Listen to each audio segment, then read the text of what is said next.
time for the ride home in ENC. Yes! This is your 5 o'clock drive with Patrick Johnson. Holy mackerel! More news, more interviews, more ECU stories than you can shake a stick at. Hey, stop shaking that stick. This is the Patrick Johnson Show. Pirates win! Pirates win! On 94.3 The Game.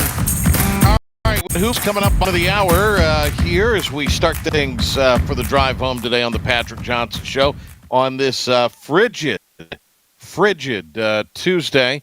We'll be on the air 5:30 from the Coliseum, so I'll be headed over there in a few minutes. But until then, keep you company to get you ready for Pirate basketball action. 90-minute edition tomorrow. Pilk, did you get the big guy interview from Talk of the Town earlier? Yes, I did. We're going to include that in tomorrow's show, the 90-minute edition. In case you missed it, the great Matt Maloney has announced that he'll retire in March, and he did an interview with Henry Hinton this morning on Talk of the Town, so we'll bring that back to you coming up tomorrow in case you missed it and want to hear it. That'll be part of our presentation tomorrow. It might be wise to reach out to David McKenzie, too, Pilk, in the interim here. Yeah. Given one of our top 5 topics coming up. But anyway, women's basketball tonight. ECU is in second place in the American. I think that should be celebrated because they got off to I would say a rough start, but certainly an inconsistent start. 4-4 through play in November, but have only lost twice since the beginning of December. And they have Wichita State in tonight. Wichita State is coming off a win against Memphis, but they had to have a player score 42 to beat the Tigers. That snapped a long losing streak, too, for the Wheat Shockers. So, look, I think if East Carolina plays tonight, should be a Pirate victory, but that's why you throw the ball up and it's tipped and you play the game. So we'll be there. Pilk will be there, too. So, young people, if you would like an autograph or a selfie with Philip the Ref Pilkington, he'll be in the arena tonight. I'm looking forward to that.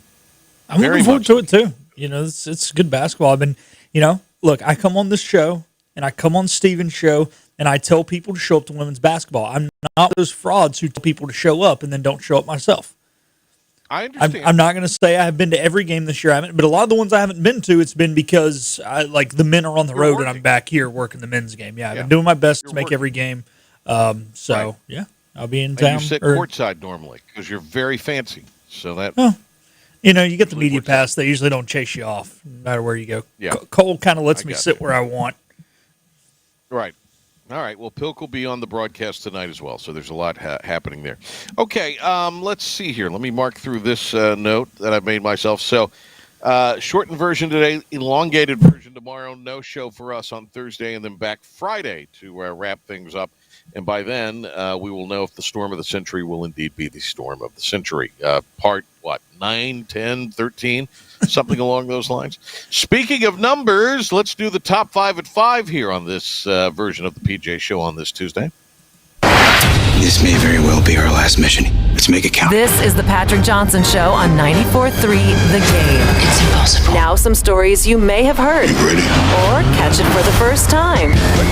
This is your 5 at 5 with the P-Man.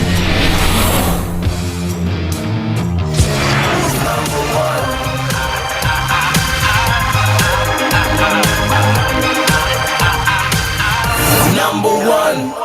Well, PJ kind of teased it there. Bottom of the hour, women's basketball will be in action right here on 94.3 The Game. PJ on the call. I will be providing the studio updates. However, I'll be doing it courtside as the Pirates women's basketball team welcomes in Wichita State. Pirates won earlier in the year at Wichita State in very convincing fashion. I have to imagine if East Carolina plays up to their standard, plays up to par, this should be a Pirate victory. Again, it comes back to what we talked about just a few days ago, actually yesterday, and that is there are many different levels to this team as far as scoring ability. And it could be a different player each night, and that is not a bad thing. And it could be multiple players each night, and that is definitely a good thing. So I think if East Carolina comes in focus and ready to go, it'll be interesting to see how they react. They are a little more of the hunter now than the hunted. So I'm anxious to see how East Carolina comes out and plays tonight. Yeah, Patrick, I think the big thing comes back to that depth of scoring. And I think that's been something that's been an issue. We've talked about it with them in the past and is an issue with a lot of teams in college basketball. They're vulnerable, right? One injury to one player, one bad night from one player could cost you the season. And I just don't think Kim McNeil has set up her roster really around one player. She has set it up around a group of players, and she has put herself in the best position to win a conference than she ever has, and rightfully so. Right now, they're sitting at 7-1, I believe. So, I was watching the Duke game last night, and they were talking about last year Cooper Flagg went down in the ACC tournament, no problem. Right. This year, if they lose Cameron Boozer, they could be in a lot of trouble. And it's how it felt in the past with Danae McNeil or My Joyner, and that's just not the case this year. You said depth of scoring. There was actually no scoring for some of these teams the last few years. If somebody, My decided to get an attitude and wasn't going to show up that night, or McNeil had an off night shooting night, there was no hope of scoring the basketball. Much different situation this year, thankfully. Again, 5:30 airtime, 6 o'clock tip from Minji's Coliseum. Number 2. Darian Mensah is on his way to Miami. The two sides reached a settlement earlier today that will allow the quarterback to transfer to the U. The U. The U. Yeah, the U. Did you say that? Yeah, I said the U. Oh, okay. I just said it quietly. Gotcha. Oh, I see. I thought you cut off there for some reason. Well, look, not unexpected. When it was announced over the weekend that Duke was getting the quarterback who had played most recently for San Diego State, you kind of knew, all right, well, this just isn't an insurance policy. This is likely coming to an end. Could it be addition by subtraction? We will find out. I don't know all the details of the agreement, but I think that is probably the best thing. I'm sure if there is remuneration coming through to the Blue Devils, if a penalty is having to be paid, somebody in Miami, a fancy-dancy donor, has stepped up and compensated the Duke program.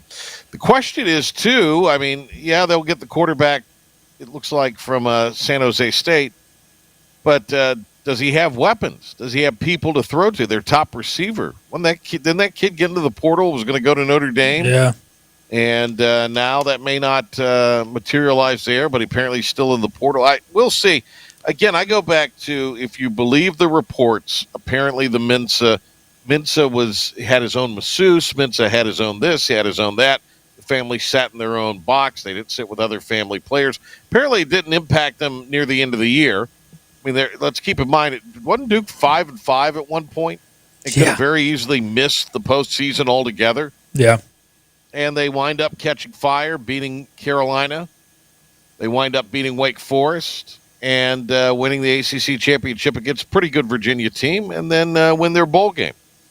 So, there's a lot of but they finished the year strong, but they were middling up until that point. I wonder how they'll be without the distractions that apparently Mensah brings with his behavior and off the field.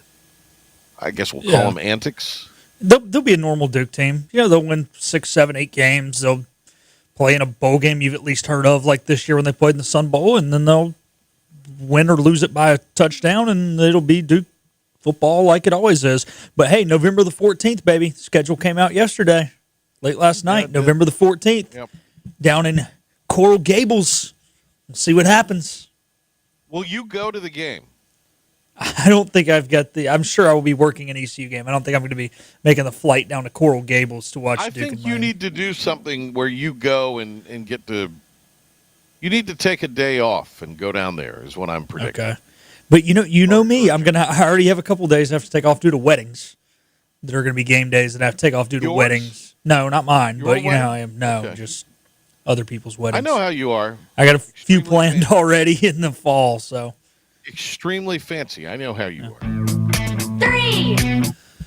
Number 3, which I texted to Patrick somewhere. Rutgers University, it is reported that their athletic department lost $78 million last year, and the department, has lost $517 million since joining the Big Ten. This came out, I guess, overnight and was reported on as well this morning. And this is also in line with what I have, I don't want to say prophesized, but I have kind of bloviated on a little bit. And that is there are haves and have-nots.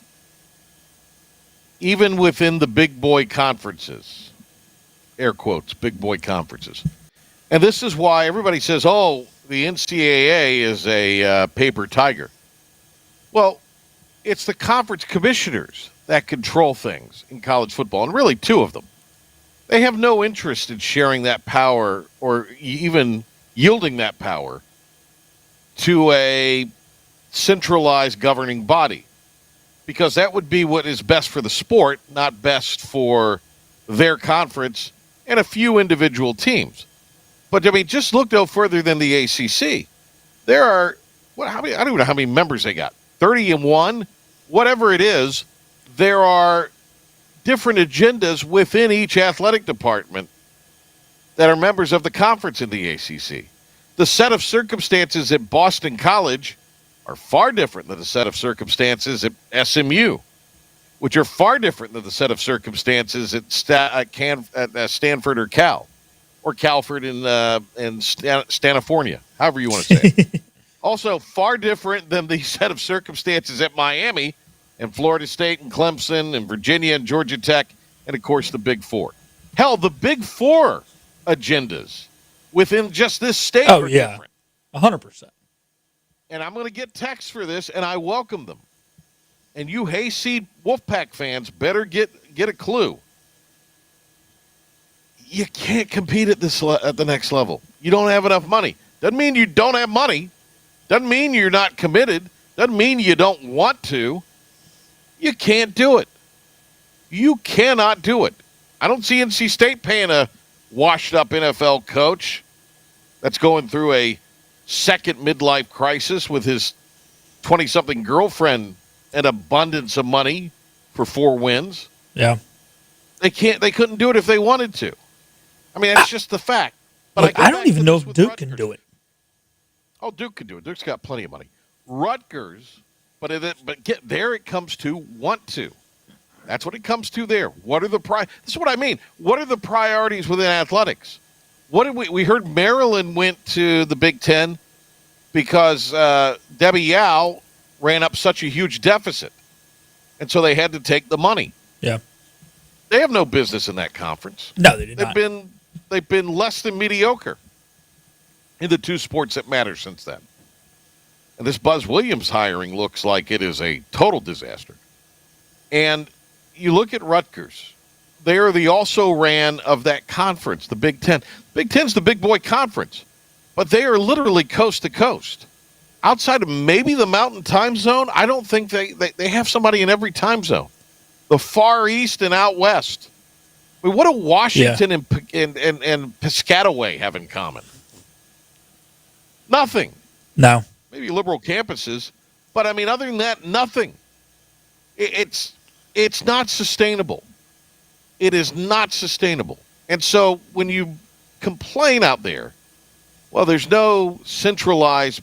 That's because these conference commissioners in the Big Ten and the SEC don't want this. I'm anxious to see, if anything, in the coming days, what is said by the Big Ten about any of this.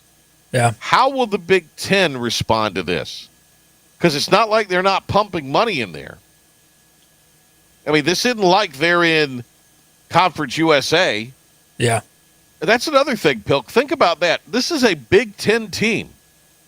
And maybe it's poorly managed and it's fiscal irresponsibility. I don't know. But this is a Big Ten team. What does the Big Ten get each year in their media money?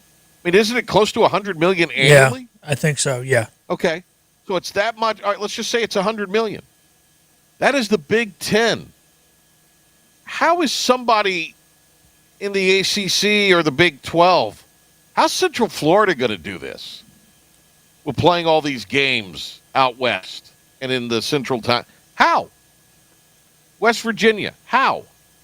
West Virginia's a little different because it's the state institution, but it's one of the poor states. Yeah. But I mean, how does all this material, how does any of this work?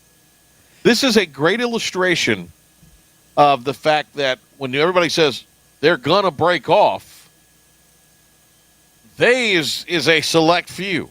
It is fewer than you believe it's going to be. It will not be everybody in the Big Ten. May not even be everybody in the SEC. I can tell you, but some schools are showing their hand and showing that they can break off.